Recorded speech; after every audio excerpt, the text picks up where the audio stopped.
Ketika semua orang menyerah, ia justru berdiri di samping Ka'bah dan berkata, "Aku tidak akan tunduk pada kezaliman." Inilah akhir hidup paling berani dalam sejarah Islam. Abdullah bin Zubair.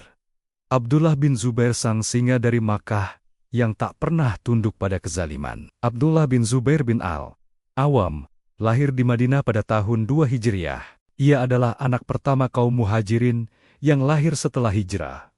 Sebuah peristiwa yang disambut dengan kegembiraan besar oleh kaum muslimin. Ayahnya, Zubair bin Al-Awam, adalah salah satu dari 10 sahabat yang dijamin masuk surga. Ibunya, Asma binti Abu Bakar, dikenal sebagai Zatun Nitaqain, wanita tangguh yang berperan besar dalam hijrah Rasulullah. Dari garis keturunan ini, Abdullah tumbuh dalam lingkungan iman, keberanian, dan kehormatan. Sejak kecil, Abdullah bin Zubair berada dekat dengan Rasulullah.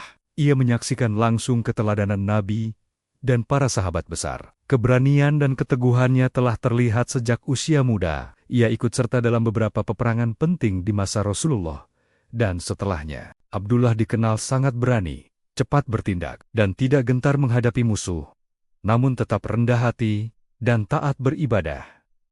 Abdullah bin Zubair terkenal sebagai ahli ibadah. Ia sering menghabiskan malam dalam syalat dan bacaan Al-Quran. Dikisahkan bahwa saat salat, ia begitu khusyuk hingga tidak terganggu oleh suara senjata atau kegaduhan perang. Ia adalah sosok yang keras terhadap kebatilan, namun lembut kepada kaum muslimin. Baginya, keadilan dan kebenaran harus ditegakkan, meski nyawa menjadi taruhannya. Setelah wafatnya Muawiyah bin Abi Sufyan, kekuasaan berpindah kepada Yazid bin Muawiyah.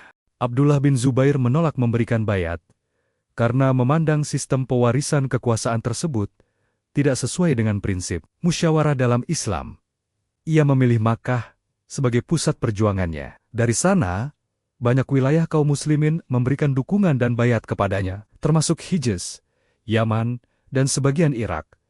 Abdullah bin Zubair kemudian diangkat sebagai khalifah oleh para pendukungnya. Sebagai pemimpin, Abdullah bin Zubair dikenal adil, zuhud, dan tegas terhadap kezaliman. Ia hidup sederhana dan sangat menjaga kehormatan Baitullah. Makkah menjadi pusat perlawanan moral terhadap kekuasaan Bani Umayyah. Namun, kekuatannya tidak sebanding dengan kekuatan militer dinasti Umayyah yang dipimpin oleh Abdul Malik bin Marwan. Abdul Malik bin Marwan mengirim Al-Hajjaj bin Yusuf At-Taqafi untuk menumpas perlawanan Abdullah bin Zubair. Terjadilah pengepungan Makkah yang sangat berat. Pasukan Umayyah bahkan menyerang Makkah dengan manjani ketapel raksasa.